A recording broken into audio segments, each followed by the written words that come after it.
రిపేర్లు పూర్తి చేయాలి.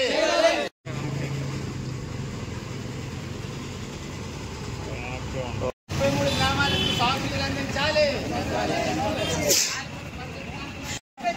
ఆటుపల్లి ఎడమకాలు రైతాంగాన్ని వెంటనే సాగునీటి సౌకర్యం కల్పించాలి. ఆటుపల్లి ఎడమకాలు సత్తులు వెంటనే వేయాలి. అలాగే కాలువలన్నీ కూడా పూడికలు తీయాలి.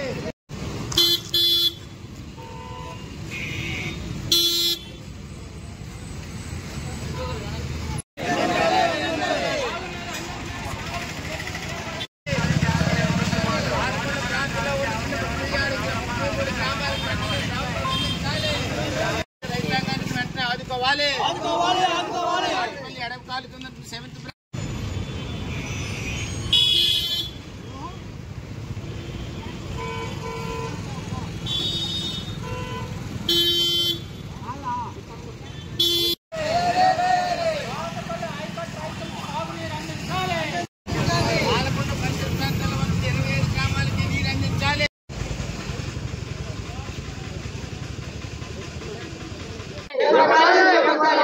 తోటపల్లి కాలువ మరమ్మతులు తక్షణమే చేపట్టాలి.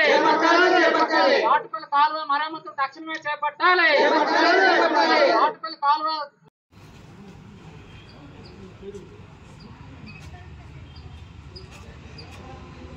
పేరు బంటు దాసు, ఆంధ్రప్రదేశ్ రైతు సంఘం జిల్లా ఉపాధ్యక్షుడు, పార్వతీపురం మన్యం జిల్లా.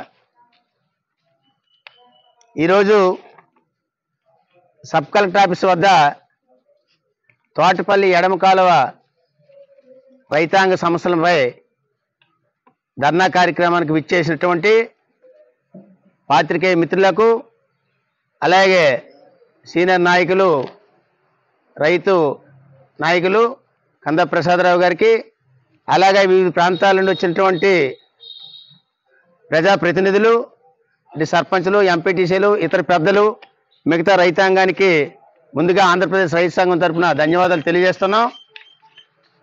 మరి రైతు సోదరులారా, ఈరోజు అనేక సార్లు తోటపల్లి ఆయకట్టు, ముఖ్యంగా ఎడమ కాలువకు సంబంధించి థైలాండ్ ప్రాంతమైనటువంటి పాలకొండ ప్రాంతానికి ఎక్కువ, అలాగే తర్వాత ఉన్నటువంటి నష్టపోయింది వీరఘట్టం, తర్వాత కొంత ప్రాంతం జిఎంఎల్స్ మండలం, అంటే జిఎంఎల్స, వీరఘట్టం, పాలకొండ ప్రాంతాల్లో సుమారు 7-8 వేల ఎకరాలు థైలాండ్గా ఉండిపోతూ ఉంది.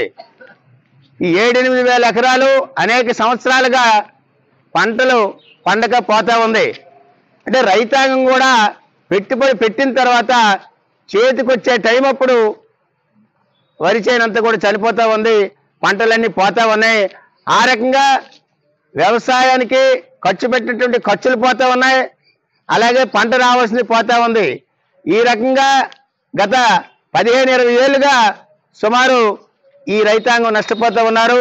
ఇప్పటి వరకు అనేక పాలకులు వచ్చారు, అనేక పార్టీలు వచ్చాయి, పరిపాలించేటటువంటి వాళ్ళు చాలామంది వచ్చారు, కానీ రైతాంగ సమస్యను పట్టించుకునేటటువంటి నాదులే లేదనడానికి ఇదే నిదర్శనం. కాబట్టి ఇప్పటికైనా ఆంధ్రప్రదేశ్ రైతు సంఘంగా రైతాంగాన్ని పార్టీలకు అతీతంగా ఏకం చేసి థైలాండ్ ప్రాంతాన్ని అంతటిని కూడా కొంతవరకు పర్యటించి, గత 3-4 రోజులుగా పర్యటించి ఈ కార్యక్రమాన్ని ప్రారంభించాం. కాబట్టి ఇప్పటికైనా ఈ 3 మండలంలో ఉన్నటువంటి థైలాండ్ ప్రాంతాన్ని అంతటిని కూడా ఒకసారి ప్రభుత్వము, ప్రభుత్వ యంత్రాంగము, నాయకులు పరిశీలించి వెంటనే లాదుకోవాలి.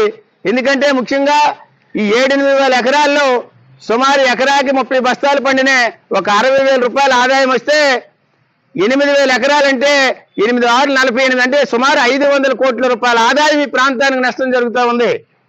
500 కోట్ల రూపాయలు సుమారు 100 కోట్ల వరకు, 150 కోట్ల వరకు రైతాంగం పెట్టుబడి పెడతా పెట్టుబడి పోతా ఉంది.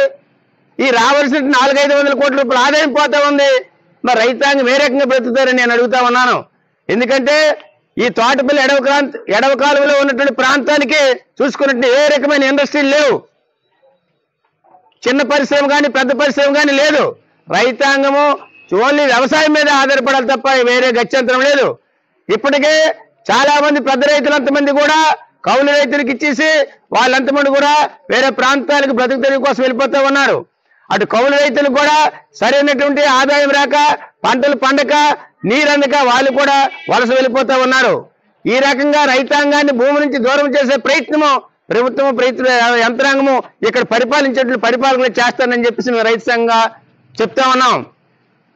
ఈ ప్రాంతానికి సంబంధించి సుమారు నాస్కర్ వ్యవస్థ అంతా కూడా పూర్తిపోయింది.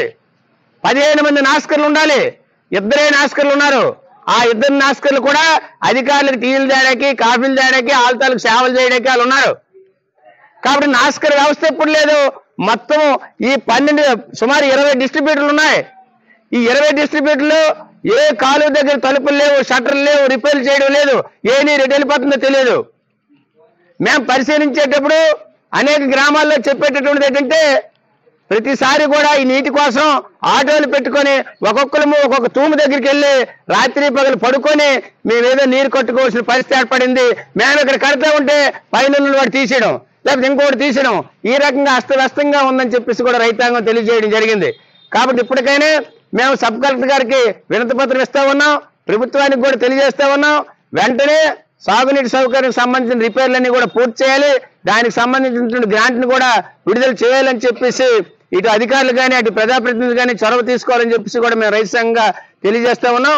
ఇది ఈ రోజుతో ఆగిపోకుండా రానున్న రోజుల్లో కూడా రైతాంగాన్ని చైతన్యపరిచి అన్ని గ్రామాలు కూడా తిరిగి పూర్తి లోతైనటువంటి సమీక్ష చేసి మేము తెలుసుకొని రానున్న రోజుల్లో ఇది పెద్ద ప్రజా ఉద్యమంగా పార్వతీపురం మన్యం జిల్లాలో తోటపల్లి నిర్వాసిత సంస్థలు ఏ రకంగా అయితే పెద్ద ఉద్యమంలా తీసుకొచ్చి నెరవేర్చుకున్నాము, అలాగే ఉమ్మడి శ్రీకాకుళం జిల్లాలో ఉండేటప్పుడు ఇటు వంశధార ప్రాజెక్టులో కూడా నిర్వాసిత సంస్థని పెద్ద రైతాంగాన్ని కదిపి పెద్ద ఉద్యమం చేసి మేము ఆ యొక్క సమస్య పరిష్కారం చేసుకున్నాము. ఈ తోటపల్లి, ఎడమకాలువ, టైలాండ్ ప్రాంతాన్ని అందరినీ కూడా రైతు సంఘంగా మేము బాధ్యత తీసుకొని ఈ గ్రామాలన్నింటినీ ఐక్యపరిచి పెద్ద ప్రజా ఉద్యమాన్ని తీసుకొచ్చి ప్రభుత్వానికి, ప్రభుత్వ యంత్రాంగానికి, అధికారులకి, రాజకీయ నాయకులకి, ఎంపీలకి, ఎమ్మెల్యేలకి, మినిస్టర్లకు కూడా ఒక రకమైనటువంటి కనువిప్పు తీసుకొచ్చి మేము ఈ సమస్యను పరిష్కారం చేసి తీరుతామని చెప్పేసి కూడా ప్రధానికి అంటే రైతాంగానికి తెలియజేస్తా ఉన్నాం, అధికారులకు తెలియజేస్తున్నాం. రానున్న రోజుల్లో ఇప్పటికైనా చర్యలు తీసుకోకపోతే ఈ మా కార్యక్రమాన్ని మరింత ఉధృతం చేసి తీవ్రమైనటువంటి రూపం దాల్చుతామని చెప్పేసి కూడా తెలియజేసుకుంటున్నాం సోదరులారా.